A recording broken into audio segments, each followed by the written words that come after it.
समान चाहते ने, मैं चाहूँ कि ये और कुछ नहीं चाहते, एहसान फरामोश नहीं है। जो साढ़े को कीती दी ने मेहरबानियां नेशनल कॉन्फ्रेंस जनाब ने उसी बिल्कुल उसी एहसान मानदा, एहसान फरामोश नहीं। लिहाजा आज के दिन में ये तुसी मुबारकबाद दें कि आज असें एक कोई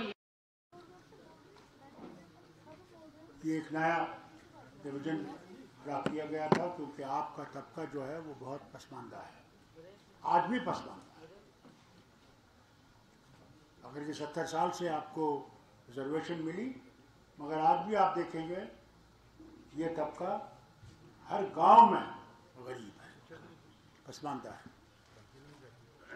एक बात मुझे भी शिकवा है आपसे कि इतना करने के बाद भी नेशनल कॉन्फ्रेंस का आपके साथ, जब इलेक्शन आता है तो आपका साथ नहीं मिलता। उस समय मुझे समझ नहीं आती आपको हो क्या जाता है। हम लोग गुलाम थे, जो जमीनों के मालिक थे उनके गुलाम थे हम। कश्मीर में यह हाल था कि अगर 16 बोरियां चावल की उस खेत से निकलती थी तो जो मालिक था वो घोड़े पे आके अगर चाहता तो आधा वो थोड़ा सा चावल आपके लिए देता था, बाकी सब ले जाता था। ये हालत थी कि हमारे लोगों के पास पजामा नहीं होता था, वो मस्जिद में पजामा लटकाते थे, और जब कहीं जाना होगा शहर में तो वहां से वो पजामा लगा के जाते थे, और जब वापस आते थे उसको धो के फिर वहां पे लगाते थे। यह हालत थी, इतनी गरीबी थी, इतनी इफ्लास था, और इतना जबरदस्त हम पे जुल्म था। हमारी बेटियों की इज्जत उठ जाती थी, हमारी माओं की इज्जत उठ जाती थी, मगर हम उठ नहीं कर सकते थे, बात नहीं कर सकते। हमने देखा, ये मेरे वालिद ने देखा, मेरी माँ ने देखा कि किस मुसीबत में। ये नहीं देखा कि हिंदू है, मुसलमान है, सिख है, क्या है। ये देखा कि ये इंसान है, ये इंसान पिस रहा है, और इस इंसान को अगर उठाना है तो हमने वो कदम उठाने हैं जिससे यह अपनी टांगों पे खड़ा हो सके। अल्लाह ने उनको मौका दिया, हुकूमत आई, और जुम्बिश कलम से आपको जमीनें दे दी, कोई मुआवजा नहीं लेना पड़ा। उन्हें जवाहरलाल से देखा कि इनने बहुत पैसा बना लिया है जिंदगी, इनकी लाशों पे मुआवजा नहीं देंगे, उसे मानना पड़ा।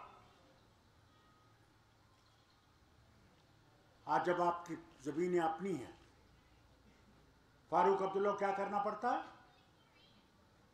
रिजर्व सीट्स आपकी साथ हैं, एज भी नहीं आती, फिर मुझे क्या करना पड़ता है, मुझे अपर हाउस में आपके मेंबर को रखना पड़ता है कि आपकी आवाज रहे। कब आप लोग उठोगे, कब आप लोग समझोगे कि हम लोग आपकी जमात है, हम कोई बाहर से जमात नहीं आई। आप लोगों के साथ खड़े रहें, आप लोगों के साथ मुसीबतें उठाएंगे। आप लोगों को देखा है, अगर आज आपके बच्चे डॉक्टर हैं, इंजीनियर हैं, बड़े बड़े अफसर हैं, वो याद रखिएगा वो नेशनल कॉन्फ्रेंस की देन है, वो बीजेपी की देन नहीं है। तो भूल जाते हैं, वो आते हैं आपके पास, भगवान राम को वोट दो। अरे क्या भगवान राम के वो मालिक हैं, वो तो सबका है। वो तो मेरी एक डॉक्टर दोस्त की माँ, बूढ़ी माँ, मुझे कहती है एक दिन, ये शोर क्या है राम राम का। मैंने कहा मैं मुसलमान हूँ, मुझे नहीं पता माँ।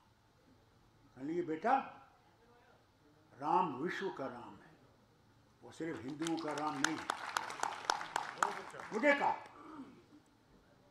बेटा सबको बोलो, तुम अपनी पुस्तकें पढ़ो। और जब ये आते हैं, घंटियां बजाते हैं आपके सामने, आप लोग ये समझते हैं कि बस ये आ गए, राम ही नहीं कह, और राम लेके आ गए।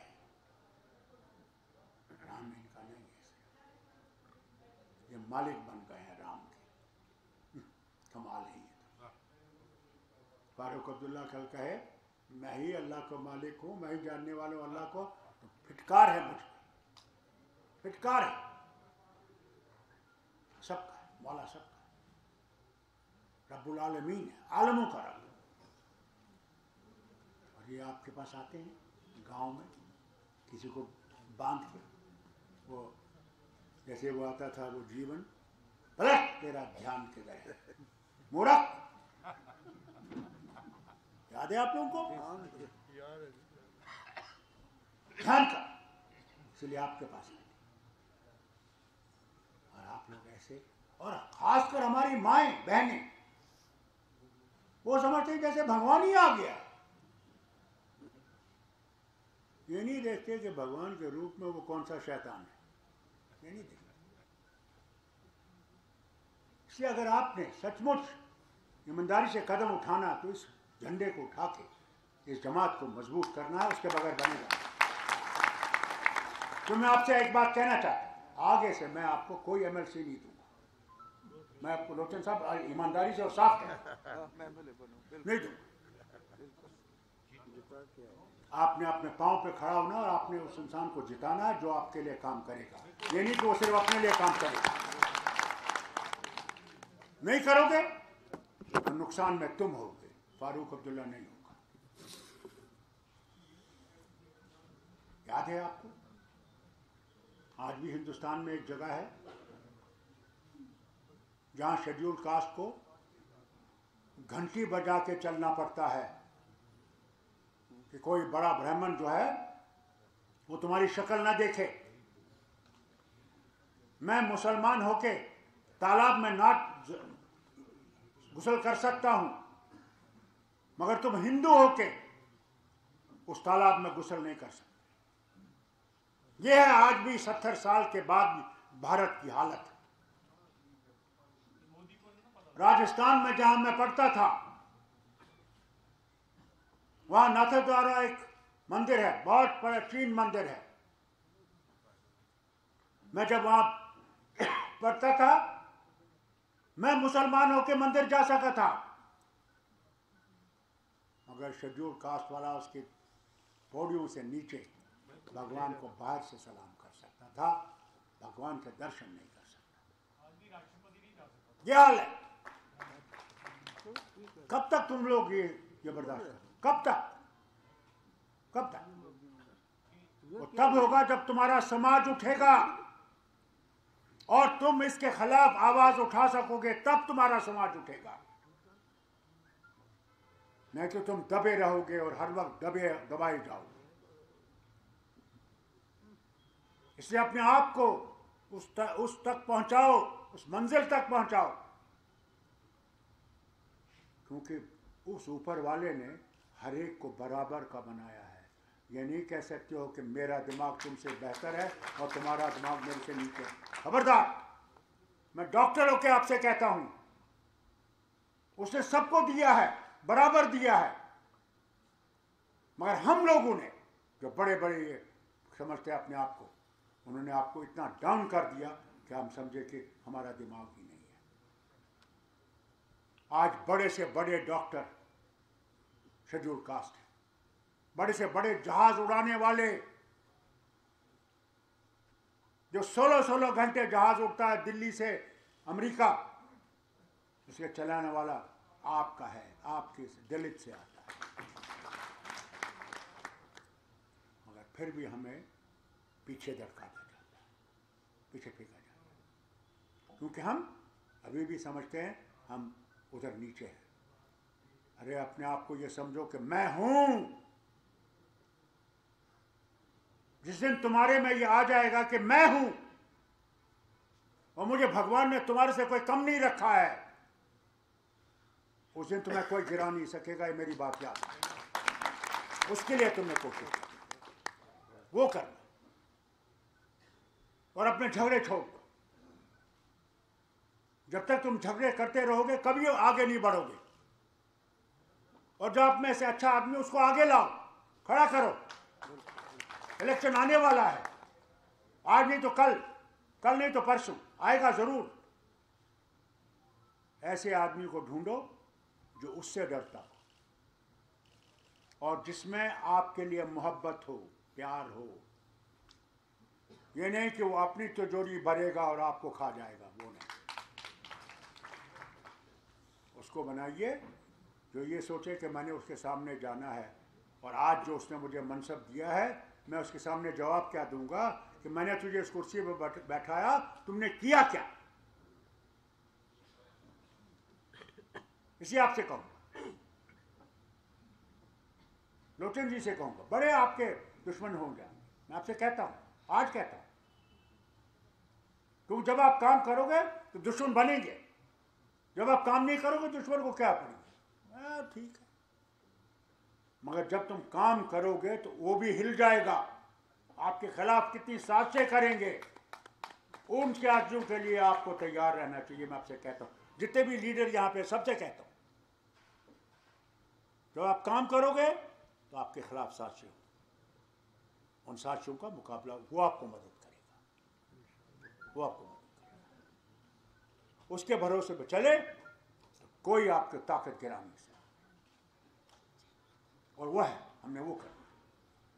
अगर इस रियासत को इस मुसीबत से निकालना है, यहाँ आज इतना झूठ है, हर तरफ फरेब है। कहते हैं कोई सरकार की तरफ से मीडिया को दबाने की कोई बात नहीं की गई। और फारूक अब्दुल्ला कहते, मुझे खुद एडिटर्स ने कहा जनाब अगर इतनी सी बात हम लिख लेंगे तो हमें पुलिस थाने में बुलाया जाता है। अफसोस है ना, ये बात नहीं कर सकते, ये मुंह नहीं खोल सकते, इनको भी डर है कहीं जेल ना पहुंचे। है सही बात। फिर कहते हैं हमने कोई ऐसा ऑर्डर नहीं किया। ठहरो भाई लोगों, एक दिन आएगा हम तुम्हारे ऑर्डर तुम्हारे सामने छेप देंगे, आएगा एक दिन, मुझे पूरा मेरा दिल कहता है वो दिन आएगा, वो दिन आएगा, इनको इसका जवाब देना पड़ेगा। सच्चाई क्या है और झूठ क्या है। अरे यार मेरे वक्त में ये अखबार लोग क्या मेरी पगड़ी उछालते थे, मैं खुदा ही जानता है। कई दफा मुझे आंसू आते थे, क्योंकि बहुत तरीके से लोग उछालते थे और मैंने ये नहीं किया। जब मैंने कहा ठीक है, आज इनको भी पता लगता होगा वो जमाना क्या था। खुला लिखते, एक मर जाता था ऐसी डाबरी बचाते थे कि जैसे फारूक अब्दुल्ला का जनाजा जाने वाला है। आज अगर 100 भी मर जाए इनकी मेहरबानी से, उफ नहीं कर सकेगा अखबार वाला। कहां पहुंच गए। क्या उन शहीदों ने इसीलिए भारत की शहादत दी थी, हिंदुस्तान की शहादत दी थी कि एक दिन आएगा कि हम अंग्रेजों से भी आगे चले जाएंगे दबाने के लिए। अरे डरो उससे, उस मौला से। वो समय देता है, मगर जब रस्सी खींचता है तो पता ही कुछ पता नहीं किन किन तूफानों से निकाल लेता है उन गरीबों को, और किस तरह से उनको डुबो देता है जो अपने आप को समझते हैं कि हम ही हम हैं और कुछ नहीं। हमारा कुरान इससे भरा हुआ है। हमारा अफसोस है जैसे हम मुसलमान हैं वैसे आप लोग भी हो, धर्म से बहुत दूर, बहुत दूर। नाम के हिंदू और मुसलमान रह गए, कर्म के हिंदू और मुसलमान नहीं रहे। मंदिर जाएंगे, ये नहीं देखेंगे अरे यार ठीक है भगवान तो है, मगर भगवान इंसान के अंदर भी है। अगर वो मुसीबत में है उसकी मदद करो। उसकी मदद करने के लिए कोई तैयार नहीं। ये देखते हैं उसकी हालत क्या है। वो अपनी माँ को बेच रहा है, अपनी बहन को बेच रहा है, अपनी बेटी को बेच रहा है, और हम पे असर नहीं हो रहा है। कब हमारे दिल इस तरफ झुकेंगे कि प्रभु तूने मुझे तो 2 निवाले दिए, मैं 1 निवाला इसको भी खिला। तू खिलाने वाला नहीं है, खिलाने वाला वो है। मैं हर वक्त कहता हूँ कि मेरे घर में कोई चाय पीता है, खाना खाता है, मैं कहता मैं नहीं खिलाने वाला, ये उसने तेरे लिए रखा था, मैं तो कुछ भी नहीं। अपने धर्म को पहचानने की कोशिश करो, अपने धर्म को पढ़ो। जिस दिन तुम अपने धर्म को समझ जाओगे, तुम्हें दूसरा धर्म बुरा नहीं लगेगा। मगर हम लोग धर्म से बाहर, और कोई लीडर इसकी बात नहीं करता, वो सिर्फ कुर्सियां जीतना चाहते हैं बस।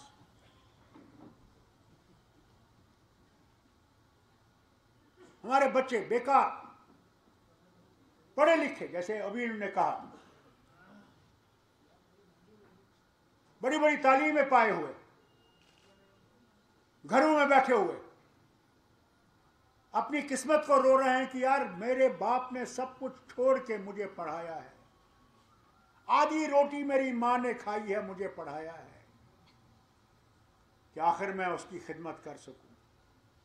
उसके बजाय ये बाहर से ला रहे हैं, हरियाणा से, पंजाब से, जैसे कि हमारे बच्चे 3rd रेट हैं। कब इनको होश है? हमारे डॉक्टर बेकार, इंजीनियर बेकार। जब अभी गडकरी जी आए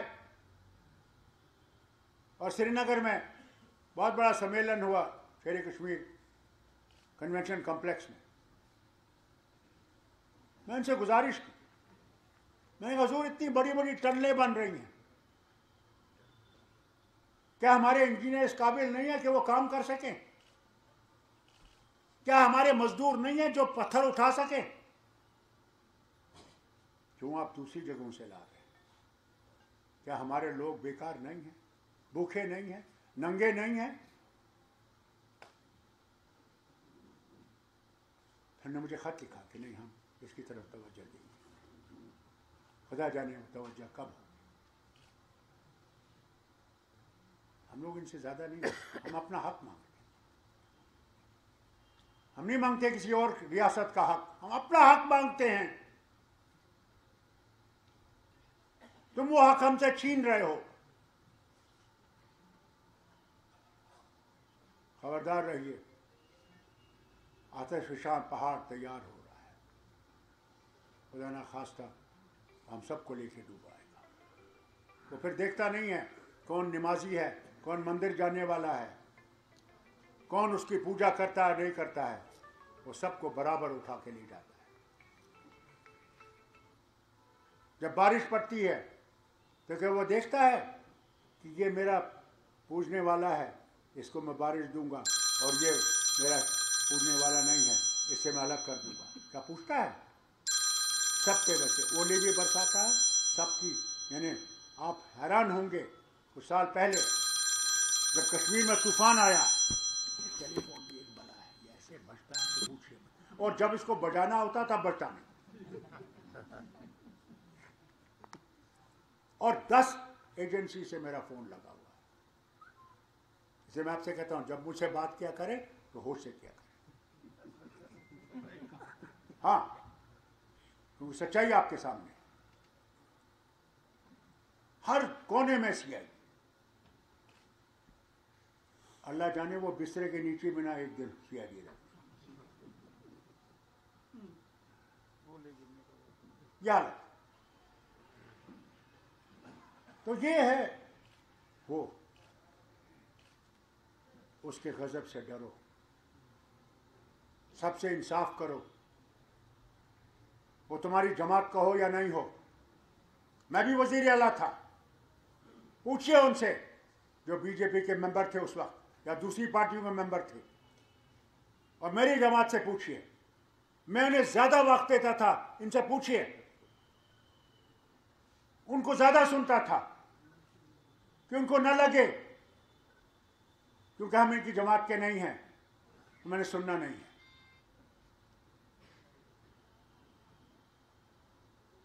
उधमपुर के एमपी थे, एमएलए थे,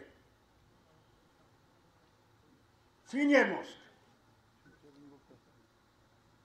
श्रीचरण गुप्ता जी, खुदा उनको स्वर्ग में जगह दे। इतने नेक आदमी थे, बक्सा लेके आते थे अपने इलाके की बात करने के लिए।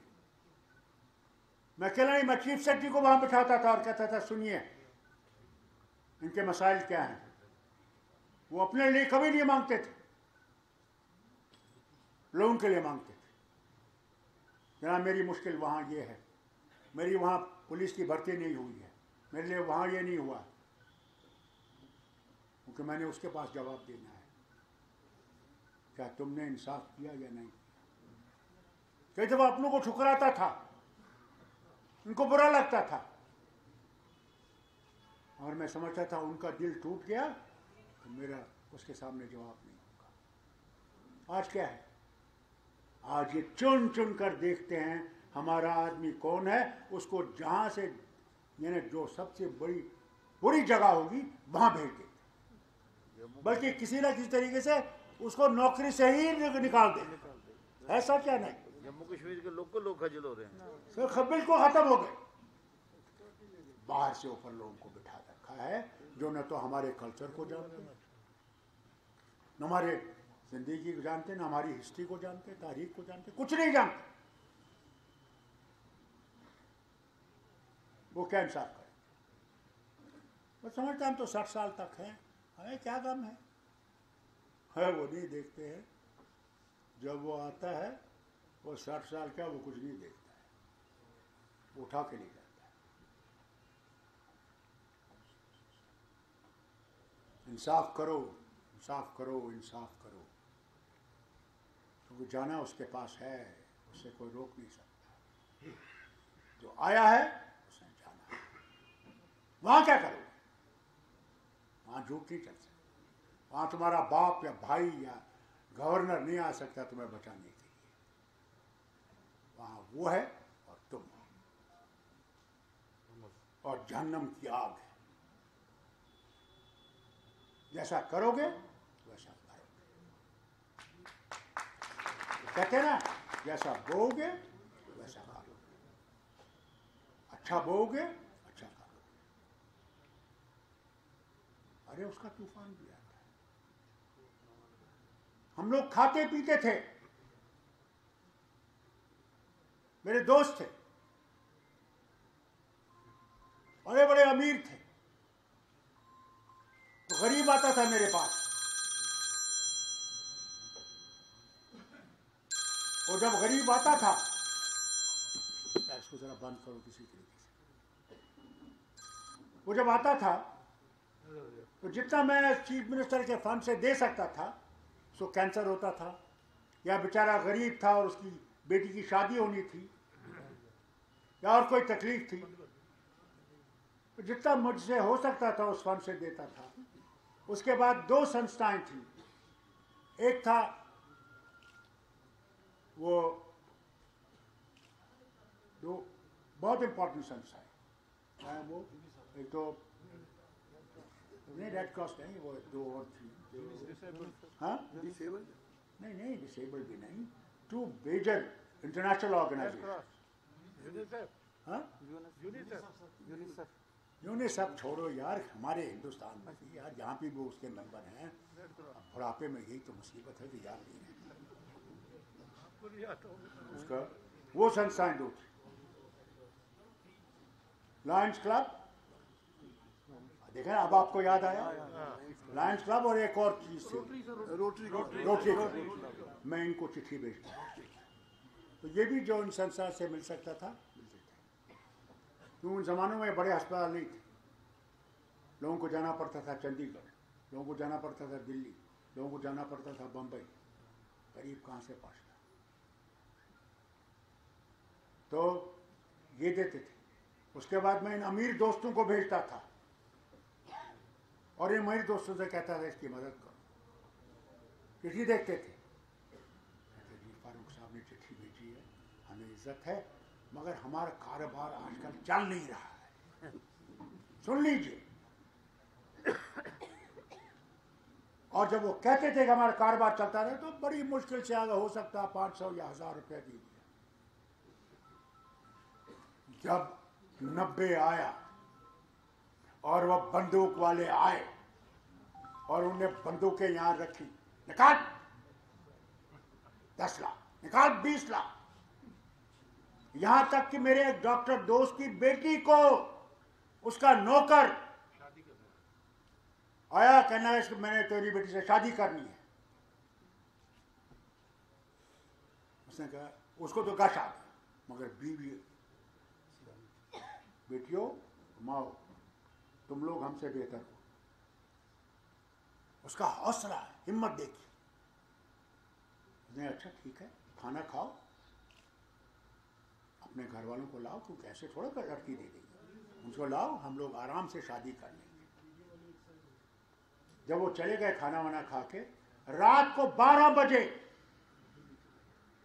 छोटी गाड़ी में जो सामान भर सकता था और अपने बेटियों को और बीवी को भर के जम्मू पहुंचा, और जम्मू से फिर वो मलेशिया पहुंचा।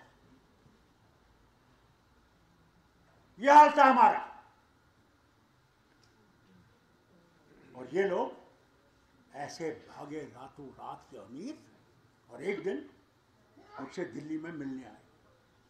अल्लाह का करना, यह हम आपसे मिलना चाहते हैं, बिस्मिल्लाह मिलिए। कहते हैं जनाब हमारा कारोबार इतना था, हम 6 करोड़ का माल बेचते थे बाहर, 10 करोड़ का माल बेचते थे बाहर, हम 20 करोड़ का माल बेचते थे बाहर। मैं चुपचाप सुनता रहा। मैंने कहा यह आफत तो तुम लोग हिलाए हो, क्योंकि हमारा खुदा कहता है उसमें कुरान में कि मैंने जो तुम्हें बरकतें दी हैं वो तुम्हारे लिए नहीं है, वो उनके लिए भी हैं जो तुम्हारे से कमजोर हैं, उनको दो। और नहीं दोगे और न मेरा शुक्रिया करोगे और जिसे तुम तक पहुंचाया है, तो मैं ये सब कुछ तुमसे ले जाऊंगा और तुम फिर चिल्लाओगे, चीखोगे कि हमें वो वापस करो, वापस नहीं करो। वो हाल हुआ हमारा, क्योंकि हम उसको भूल गए और आज भी हम उसको भूल रहे हैं। उसका दामन थामो, उससे मांगो परवरदिगार हमारे गुनाहों को अफू कर और हमें इस मुश्किल से निकाल। ताकत वो है। मैं भी अपनी लीडर सतवंत कौर से मिलने आया। एक वक्त था जबकि ये समझते थे वो बचेगी नहीं, और डॉक्टर ने कहा ये 6 महीने नहीं बोलेगी। डॉक्टर खुदा नहीं है, खुदा वो है। तीसरे दिन ये देखिए उसका कमाल, तीसरे दिन वो अपने पति को नाम लेती और फिर ऐसे बोलने लगती है जैसे कि वो बिल्कुल ठीक है। ये किसका करिश्मा है?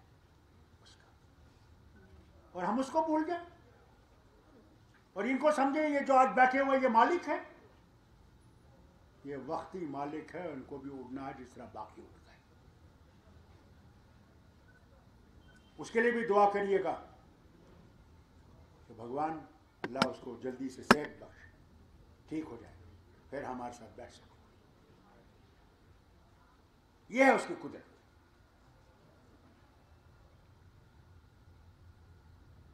हम लोग बहुत सियासत करते रहते हैं और कभी कभी धर्म की तरफ भी बात करो,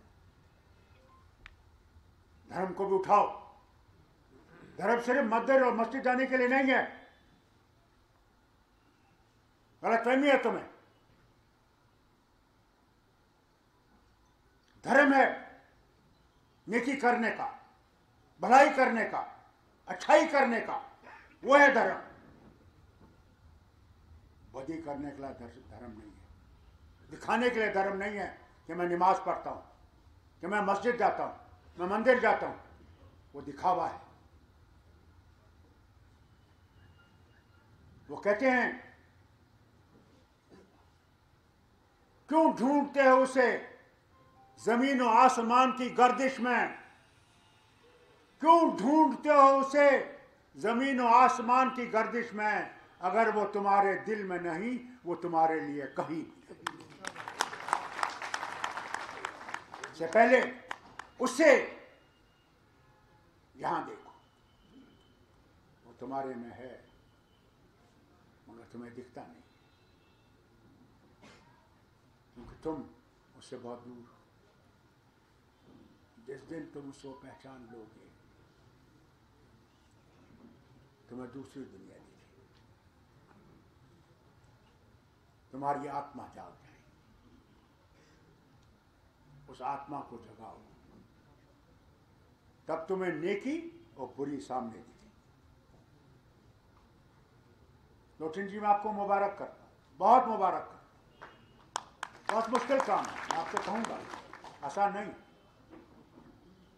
मगर अगर तुम्हारा उस पे भरोसा है और अपने आप पे भरोसा कि मैं कर सकता हूं, तो भगवान तुम्हारा रास्ता खुद साफ करके तुम्हारे लिए काम करेगा। अल्लाह करे तुम वो कर सकते और इस कौम को इन मुश्किलों से निकालो। मुझे बहुत खुशी है, बहन ने बहुत अच्छी तकरीर सुनाया, मैं इसको मुबारक करूं, क्योंकि हमारी बहनों को भी जागना है। जब तक आप नहीं जागेंगी, समाज नहीं जागेगा। आप हैं जो सचमुच सब कुछ है। हम तो वक्त सिगरेट पीने में निकाल देते हैं, गप्पे मारने में निकाल देते हैं। जो आपको मेहनत करनी पड़ती है वो भगवान जानता है। वो आपको हिम्मत दे, बहनों, आप लोगों को हिम्मत दे कि आप इस समाज को ठीक कर सकें। आप पे आरोप लगेंगे, आप पे निशाने बांधे जाएं, ये बदमाश है, ये वो है, ये इधर है, उधर है। ये कब से लगते रहे? जमाने से लगते रहे। अरे भाई बहन के साथ चल रहा होगा, कहते होंगे ये आशिक चल रहा है। ये नहीं कहेंगे ये बहन और भाई चल रहा है। ऐसे नजर देंगे जैसे कि दूरबीन लगा के देख रहे हैं। बहनों, इसका मुकाबला करना है। अगर नहीं कर सकोगी तो मर जाओगे, समाज मर जाएगा। इनसे भी कहते हैं जो पीछे बैठी है मेरी बहन, कितने आरोप इन पे नहीं लगे होंगे, मगर अगर उस पे भरोसा है, वो इन आरोप वालों को ऐसे मिटाएगा जैसे वो कभी थे नहीं। हिम्मत मर्दा मदद खुदा। हिम्मत, वो हिम्मत आपने पैदा करी। समाज को उठाना है, जो पिछड़ा हुआ समाज है इसको उठाना है। 70 साल के बाद भी नहीं उठा। इसको उठाने के लिए मेहनत करनी, अपने आप को खत्म करना है। महात्मा गांधी बनना है, अंबेडकर बनना है। देखिए, इतना बड़ा दिमाग वाला, आईन बनाने वाला, उस पर कितने आरोप लगाए कि उसको अपना धर्म छोड़ के बौद्ध बनना पड़ा कि मुझे समाज एक्सेप्ट तो कर सके। क्या है ये हिंदुस्तान? वही भगवान, वही सब कुछ, और इतना फर्क कि आदमी वहां जा नहीं सकता, ये बहन वहां जा नहीं सकती। कौन बनाने वाला है? क्या इन लोगों को जो बड़े कहते हैं अपने आप को, क्या उनको अलग भगवान है? उनका राम अलग है और आपका राम अलग है।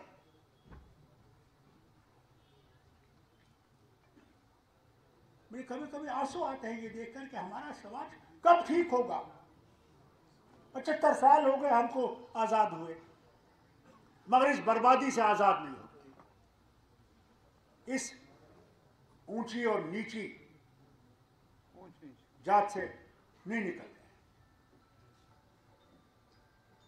पता नहीं हम अपनी जिंदगी में देख सकेंगे या नहीं, कितनी जिंदगी और आएंगी और तब ये समाज बदलेगा। आप हैरान होंगे, मैंने विलायत में 12 साल काम, अस्पताल में जो टॉयलेट साफ करने वाला है सफाई करने वाला है, वो मेरे साथ खाना खा रहा है।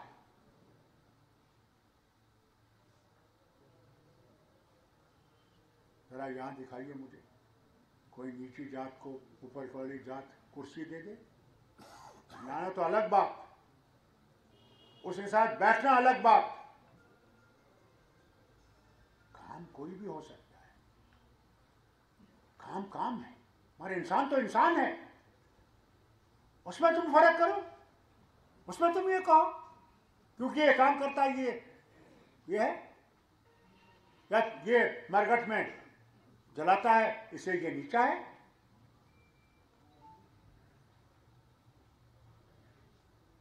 नहीं तो मेरा दोस्त मर गया तो जो एशेस, क्या कहते हैं, अस्थियां जो थी वो लेके हम वो गए हरिद्वार गए तो शॉल रखा था उस अस्थियों पे और एक वो पौंड रखा था सोने का। पहली चीज जो उसने पंडित ने की, उसने पहले जो है ये पाउंड जो है वो जेब में डाल। उसकी बेटी मेरे साथ है, बैठी है, छोटी बेटी। और पंडित कहता है आप कोई चीज नहीं कर सकते, ये मर्द ही कर सकता है जो करना। ये रो रही है मेरे सामने, मैं अल्लाह की तरफ देख रहा हूं। मैं कहा परवरदिगार तूने कब ये फर्क किया, क्योंकि ये बेटी ये नहीं कर सकती, क्या है, तूने तो बनाया है।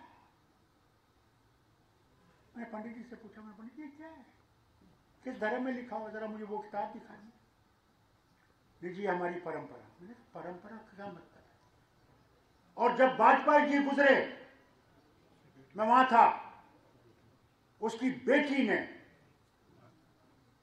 जो है अग्नि दी उसको।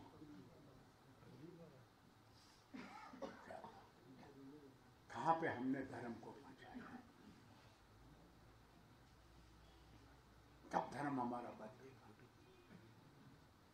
कब हम लोग समझेंगे कि नहीं हम सब बराबर हैं, क्या हमें कोई फर्क नहीं, क्या हम इंसान पैदा करने वाला हुआ। मैं औरत होता तो मैं लड़की होता, उससे मुझे मरी पड़ी। मगर मैं समझूं कि मैं अपनी बहन से सुपीरियर हूं, हम बराबर। हाँ, कुछ चीजें उसने हमने रखी है जो उसमें नहीं, वो है मालिक। इसे आपके समाज से भी कहता हूं, अगर उठना है तो ये फर्क बदलाने की कोशिश करो कि तुम नीचे हो। जब कोई तुमसे कहे क्या, किस चीज में हम नीचे हैं, बताओ,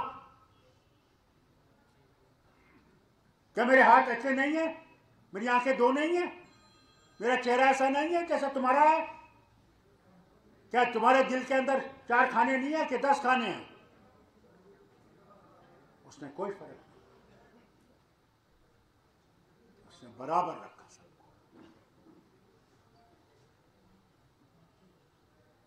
कोई फर्क।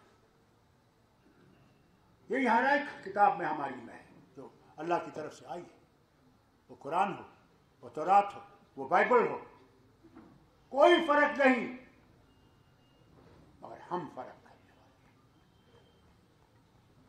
ये ऊंचा है, ये नीचा है, इसकी तरफ आपको लड़ना है। इसके लिए आपने संघर्ष करना है जिंदगी में, आपके बच्चों ने संघर्ष करना है इसके लिए कि आपको इंसाफ मिल सके। और ये भी याद रखिएगा, आपको भी कोई हक नहीं है दूसरे का हक खाने का, ये भी याद रखिएगा। हर एक को अपना अपना हक है, जो ही आप उसको ट्रांसग्रेस करोगे तो वहीं पे आपकी तकलीफें शुरू हो जाएंगी। उसे ट्रांसग्रेस मत करो, उसी में रहो और चलो कि दूसरा ये ना मान ले कि तुम उसकी बुनियादी हक से उसको उड़ा रहे हैं।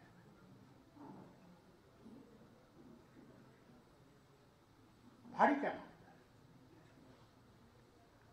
कुछ कहते हैं, आज मैंने अखबार पढ़ा कि पारियों को नहीं मिलना चाहिए कुछ, आप भी पढ़ा होगा।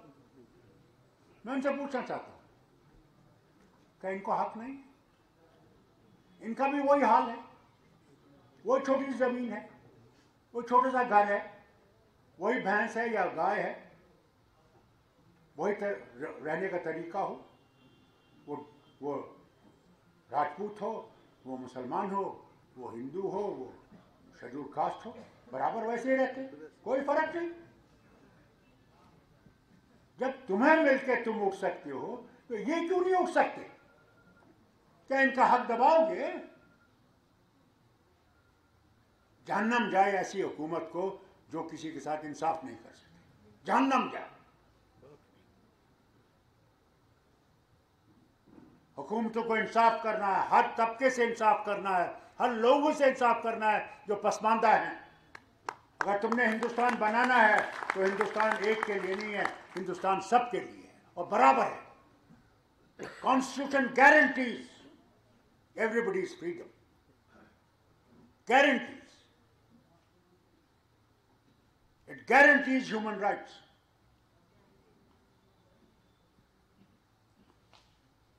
उसकी तरफ चलिए।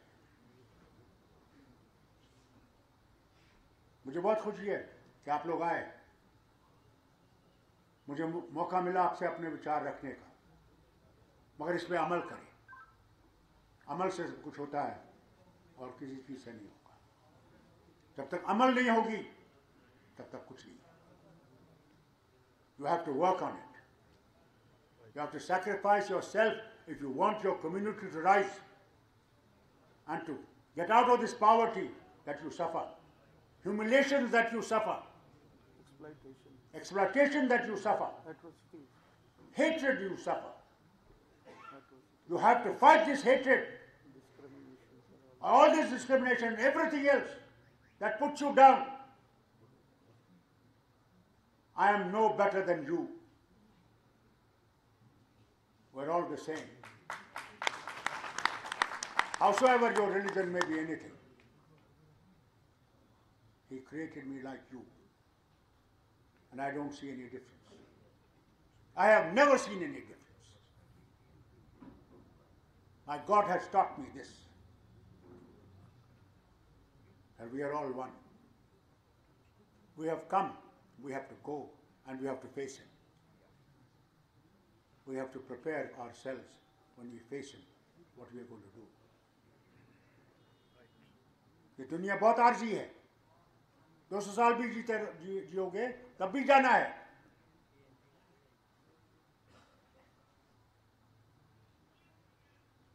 हमारे एक पैगंबर साढ़े 900 साल जिंदा रहे,